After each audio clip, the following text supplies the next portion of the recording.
આજના વિડીયોમાં આપણે સાંભળીશું શ્રાવણ માસમાં સાંભળવામાં આવતી ગાય તુલસીની વાર્તા।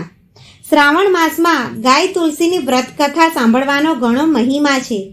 આ વ્રત શ્રાવણ માસની અમાસે થાય છે। વ્રત કરનાર સવારમાં નાહીને ગાય તુલસી માતાનું પૂજન કરે છે।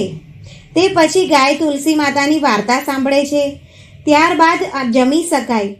લીલા રંગની કોઈ પણ વસ્તુ ખાવા પીવામાં કે પહેરવામાં ઉપયોગ કરવો નહીં તેવો તેનો નિયમ છે। તો ચાલો આપણે સાંભળીએ ગાય તુલસી માતાની વાર્તા। બ્રાહ્મણની એક છોકરી હતી।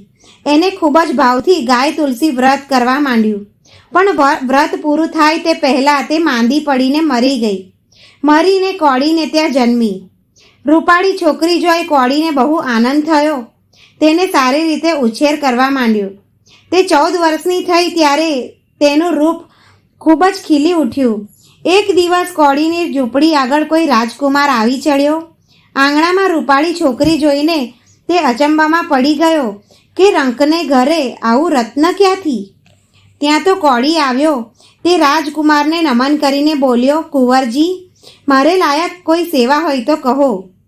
કુંવરે છોકરી સાથે લગ્ન કરવાની વાત કરી। કોળી કહે કે બાપુ, ક્યાં અમે કોળી અને ક્યાં તમે રાજા? વાત માન્યમાં નથી આવતી। બાકી તમારો વિચાર હોય તો સૂર્યની સાક્ષીએ તમારા લગ્ન કરાવી દઉં। કુંવરે છોકરી સાથે લગ્ન કર્યા। તેને મહેલે લઈ ગયો અને તેનું નામ રાણી રાખ્યું। બંને આનંદથી દિવસો પસાર કરવા લાગ્યા। એક દિવસ તળાવ કાંઠે ફરવા ગયેલી રાણીએ કેટલીક સ્ત્રીઓને ગાય તુલસીનું વ્રત કરતા જોઈ તેને આગલા ભવનું અધૂરું રહેલું વ્રત યાદ આવ્યું, પરંતુ તેને વિધિ યાદ આવતી ન હતી। તેથી તેણે એક સ્ત્રીને વ્રતની વિધિ પૂછી તો તે સ્ત્રીએ કહ્યું કે રાણીબા, પ્રથમ તો 30 શેરવાળો પીળા સૂતરના દોરોને લઈને 30 ગાંઠ વાળવી અને એ દોરો ગળે બાંધી દેવાનો। પછી ગાય તુલસી માતાનું સ્મરણ કરી ગાય તુલસીની વાર્તા સાંભળવી અથવા કહેવી। કોઈ સાંભળનાર ન હોય તો તુલસી ક્યારે દીવો મૂકીને તુલસી માતાને કહેવી। ગાયને પણ કહી શકાય। આ વ્રત કરનારે લીલી વસ્તુનો ત્યાગ કરવાનો હોય છે। રાણીએ વ્રત શરૂ કર્યું, પણ તેની સાસુને ગમ્યું નહીં। એણે તો રાણીનું વ્રત તોડાવવા લીલા કપડાં પહેરવા મોકલાવ્યા। ભોજનમાં લીલું શાક ખાવા મોકલ્યું તો ચતુર રાણીએ લીલા કપડાં પટારામાં મૂકી દીધા અને શાક જમીનમાં દાટી દીધું। લુખ્ખો રોટલો ખાઈને દિવસ પસાર કર્યા। આખરે ગાય તુલસીનું વ્રત રાણીને ફળ્યું। તેને ચડતા દિવસો થયા। 5મે માસે રાણીએ સાસુને કહ્યું કે બા, 5 માસે તો રાખડી બાંધવામાં આવે છે, મને રાખડી બાંધો।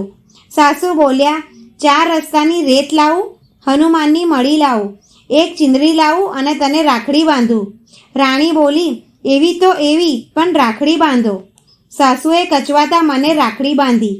વળી 2 મહિના પસાર થયા અને રાણીએ ખોડો ભરવા માટે સાસુને કહ્યું। સાસુ મનમાં બબડી, છે કોળીની છોકરી અને ખોડો ભરવાનો ઉમળકો થાય છે, તારે વળી ખોડા શાના? સાસુએ તો કચવાતા મને શ્રીફળ અને ચોખા ભેગા કરી રાણીનો ખોડો ભર્યો। 9 માસ પૂરા થતાં રાણીએ પુત્રને જન્મ આપ્યો। સાસુને આ ન ગમ્યું। રાણીની 6 શોક્ય હતી, પણ રૂડા રૂપાળા છોકરાને જોઈ રાણીની ઈર્ષા કરવા લાગી। સાસુએ છોકરાને એક દાસી મારફત પહાડ ઉપર મોકલ્યો અને દાસીએ તેને ઉપરથી ગબડાવ્યો અને મહેલે જઈ સાસુને ખબર આપી કે છોકરાને પહાડ ઉપરથી નાખી દીધો છે। છોકરાની રખેવાળી ગાય માતાએ કરી, તુલસી માતાએ કરી, ધરતી માતાએ કરી। છોકરો ગબડીને ઘાસમાં પડ્યો। એક સુથારની છોકરીએ તેને ઉચકી લીધો। તે તો છોકરાને પોતાના ઘરે લઈ ગઈ। માને કહેવા લાગી કે માં, હું તો નાનકડો ભાઈ લાવી। માં કહે, ભાઈ કેવો?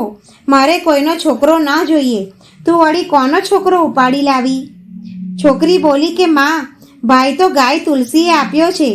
હું પહાડ નીચે ગાય તુલસીનું વ્રત કરતી હતી, ત્યાં પહાડ ઉપરથી ગબડી આવ્યો।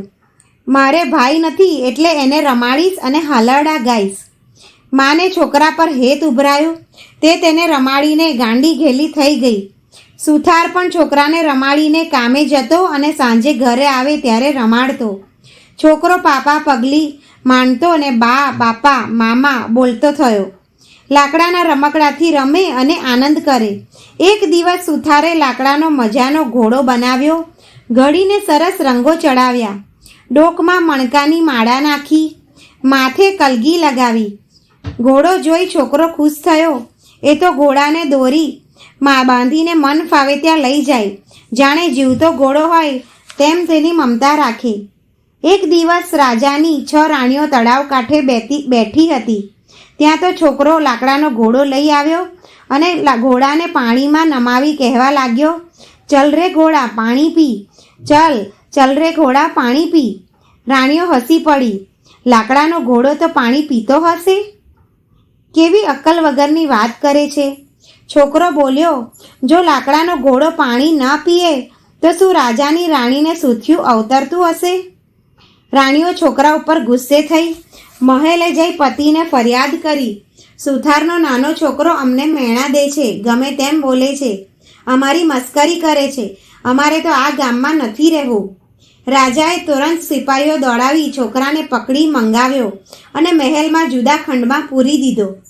એક દિવસ મહેલમાં જમણવાર ચાલતો હતો, તેથી રાજાએ છોકરાને પીરસવાનું કામ આપ્યું. રસોડામાં પાટલા બાજોટ નાખ્યા અને 6 રાણીઓ હારબંધ જમવા બેસી. 7મી કોડન રાણીને જોઈ. રાણીને સાસુએ દૂર જમવા બેસાડી હતી. રાજા પણ રાણીઓ સાથે જમવા બેઠો હતો. છોકરો પીરસતો કોડન રાણી પાસે આવ્યો. એ તેની માં હતી. બેટાને જોતા જ કુદરતી રીતે માનું વહાલ ઉપજ્યું. એવું હેત કે કમખાની કસ તૂટીને ધાવણની સેર છૂટી તે પીરસવા વાંકા વળેલા છોકરાના માથા પર પડી. આ જોઈ રાજા આશ્ચર્યમાં પડી ગયો. રાણી ઉઠીને તેને ભેટી પડી અને બોલી કે બેટા, આખરે તને ગાય માં તુલસી માએ મેળવી આપ્યો ખરો. હવે જ રાજાને 6 રાણીના કપટની ગંધ આવી. 6 રાણીએ પોતાની ભૂલ કબૂલ કરી. ત્યાં તો સુથારની છોકરી આવી કહેવા લાગી, મારો ભાઈ આપો. રાજા કહે કે તને ભાઈ ક્યાં આગળ મળ્યો હતો? છોકરીએ બધી વાત કહી એટલે રાજાને ખાતરી થઈ ગઈ કે જરૂર તે પોતાનો કુંવર છે. મહેલમાં આનંદ વર્તાઈ ગયો. નગરમાં વાત ફેલાઈ ગઈ કે વર્ષો પહેલાં રાજાની નવી રાણીને સૂથ્યું નહીં પણ પુત્ર જન્મ્યો હતો અને તે ગાય તુલસી માના પ્રતાપે જીવતો રહ્યો છે. ગાય તુલસીના વ્રતનો પ્રભાવ જાણી 6 રાણીઓને સુથારની છોકરી પાસેથી વ્રતની વિધિ જાણી લીધી અને વ્રત કરવા માંડ્યું. તેથી ગાય તુલસીમાં તેઓના પર પ્રસન્ન થયા અને 6 રાણી પુત્રવતી બની ગઈ. સાસુના હરખનો પાર ન રહ્યો. એ 7 રાણીના છોકરાઓને રમાડી આનંદ માણે છે. ગાય તુલસીનું પૂજન કરે છે અને ધર્મ ધ્યાન કરે છે.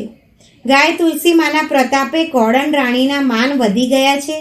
બધા સંપીને રહે છે અને આનંદ કરે છે. જય ગાય માતા, જય તુલસી માતા. તમે જેવા રાણીને ફળ્યા એવા વ્રત કરનાર અને કથા વાંચનાર સાંભળનાર બધાને ફળજો. સૌના મનની આશા પૂરી કરજો. જો મિત્રો તમને આ વ્રત કથા પસંદ આવી હોય તો આ વિડીયોને લાઈક કરજો, શેર કરજો અને ચેનલ પર નવા હોય તો સબસ્ક્રાઈબ જરૂર કરજો.